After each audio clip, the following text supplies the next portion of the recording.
Es indudable que la transformación económica del Japón después de 1945 ofreció el ejemplo más espectacular de modernización sostenida en el siglo XX, superando a casi todos los países avanzados existentes como competidor comercial y tecnológico, y ofreciendo un modelo a ser imitado por otros.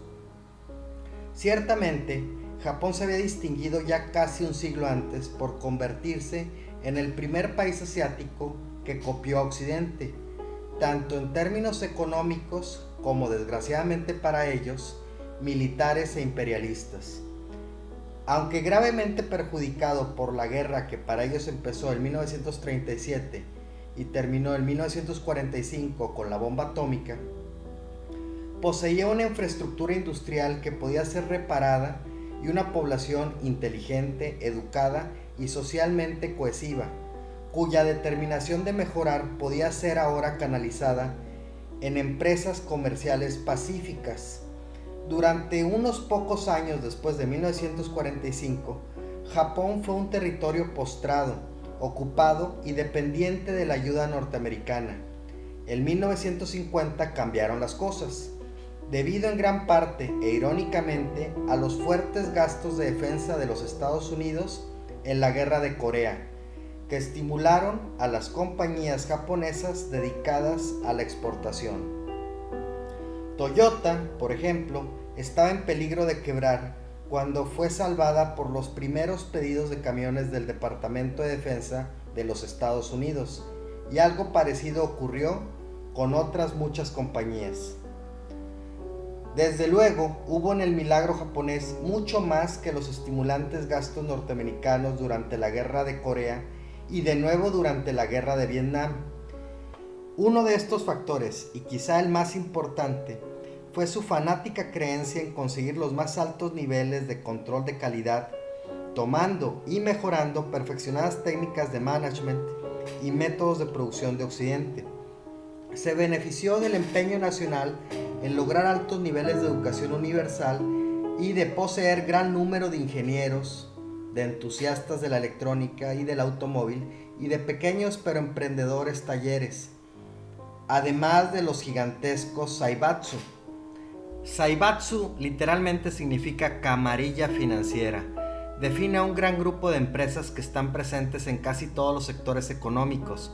Las empresas que forman un Zaibatsu suelen formar parte del accionario de otras empresas del grupo en una participación cruzada. En el periodo anterior al comienzo de la Segunda Guerra Mundial, los Zaibatsu dominaron la economía japonesa, estaban controlados por poderosas familias.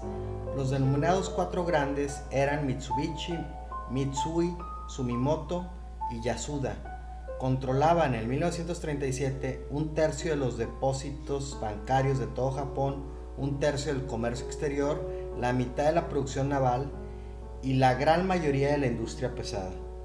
Entre 1945 y 1947, durante la ocupación norteamericana, estos consideraban que los Zaibatsu eran dominados por grupos muy pequeños de personas que habían logrado controlar la economía de Japón durante toda su historia moderna, por lo que quisieron desmantelarlos, haciéndolos responsables del militarismo japonés y su papel durante la guerra. Los Zaibatsu no desaparecieron, pero tomaron una estructura diferente que actualmente recibe el nombre de Keiretsu. A lo largo de 1948, el temor norteamericano ante el avance comunista en Asia hizo suavizar su postura contra estos conglomerados. Sean cuales fuesen las explicaciones, no se puede negar la dimensión de su triunfo económico. Entre 1950 y 1973, su PIB creció al fantástico promedio de 10.5% al año, muy superior al de cualquier otra nación industrializada, y ni siquiera la crisis del petróleo de 1973, con su terrible golpe a la expansión mundial, impidió que los índices de crecimiento del Japón en los años subsiguientes siguiesen siendo casi el doble de los de sus grandes competidores. La variedad de manufacturas en las que se convirtió Japón en productor mundial dominante fue realmente asombrosa. Cámaras fotográficas, útiles de cocina, productos eléctricos, instrumentos musicales y un largo etcétera. Los productos japoneses desafiaron a la industria relojera suiza, hicieron sombra a la industria óptica alemana y desbancaron a las industrias inglesas y norteamericanas de motocicletas. La transformación de su industria del automóvil fue la más espectacular. Entre 1960 y 1964, su parte en la producción mundial de automóviles pasó del 1% al 23%. Incesantemente aumentaron sus excedentes comerciales, convirtiéndole en un gigante financiero tanto como industrial, y aumentó su proporción en la producción mundial y en los mercados. Cuando terminó la ocupación aliada en 1952, el Producto Nacional Bruto era de poco más de un tercio del de Francia o el Reino Unido. A finales de los años 70, el PIB japonés era tan grande como el de Reino Unido y el de Francia juntos. Por otro lado, era la mitad del de los Estados Unidos.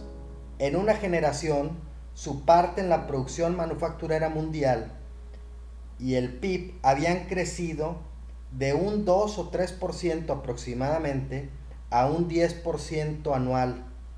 Y así prácticamente mantuvieron sus niveles de crecimiento hasta los principios de los 90s, donde tuvieron una crisis muy importante. Pero eso ya será otra historia y otro video. Espero que este les haya parecido interesante y quedo abierto a cualquier recomendación o sugerencia.